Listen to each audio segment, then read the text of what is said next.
Alright, so in this video I'll be proving that the hyperbolic sine and the hyperbolic cosine satisfy a whole class of differential equations that are really in this form, where you have the y to the nth derivative plus y to the previous derivative equals e to the x. And normally when you have solutions to differential equations, it would just be a solution to one instance of that class. For example, this is one instance of the class. You can have y triple prime plus y double prime that follows that form. That would be another instance. And usually solutions will just really satisfy one instance. But this is a very general solution, and that's usually pretty significant because it doesn't always happen. So basically some important identities to know before we get started is you have the derivative of the hyperbolic sine is equal to the hyperbolic cosine.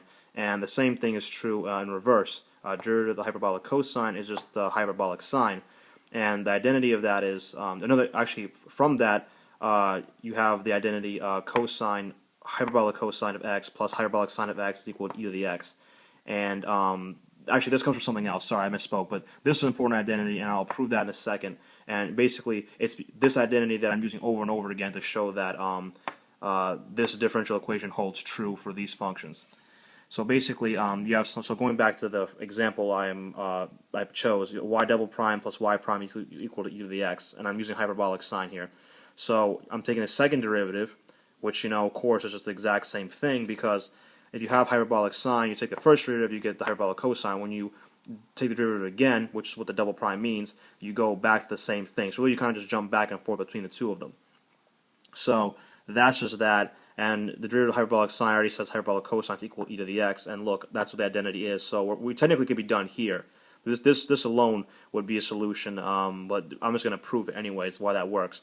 So what I really do is I take a 2 and I multiply both sides of the equation by it, because really the hyperbolic sine is just equal to this stuff right here, e to the x minus e to the negative x over 2. That's what the hyperbolic sine actually is.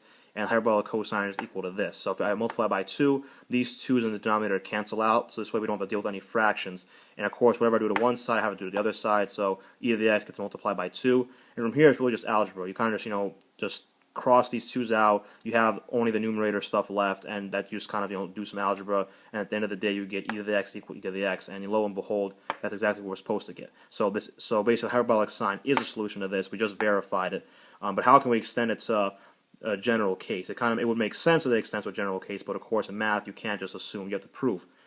So of course, basically here I'm just saying that numbers are either even or odd. I'm not going to get into the set theory definition because that would just be overkill. But anyway, so basically you have, if this is even, if y to the kn is even, then y to the k times n minus 1, that's odd, and vice versa. If this is even, that's odd. If that's odd, that's even. That's just the way it goes. And so, that means that and from that you can say that, okay, well, the fourth derivative plus the third derivative is equal to e to the x, and really you can get even more general than that. And I didn't see this initially, but you can get more general. You can actually put any constant out in front of these three terms, and the constant can be any real number. It doesn't even have to be natural. It can be any real number. You can put a constant out between these two, and because the constants just divide out. If you look over here, the constant in front of all these terms is just 1. But you can have something like 2 or 5 or even like 7.39, and as long as the constants are all the same, then this equation also holds true. So this is even more general solution.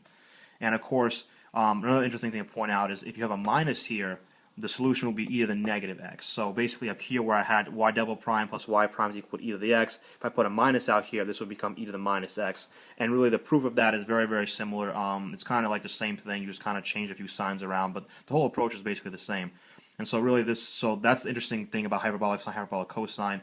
They come from Euler's identity, which I'll probably do a separate video on in some other time when I feel like it. But basically, that's the proof that these two equations are a solution to that class of differential equations. So that's pretty much it.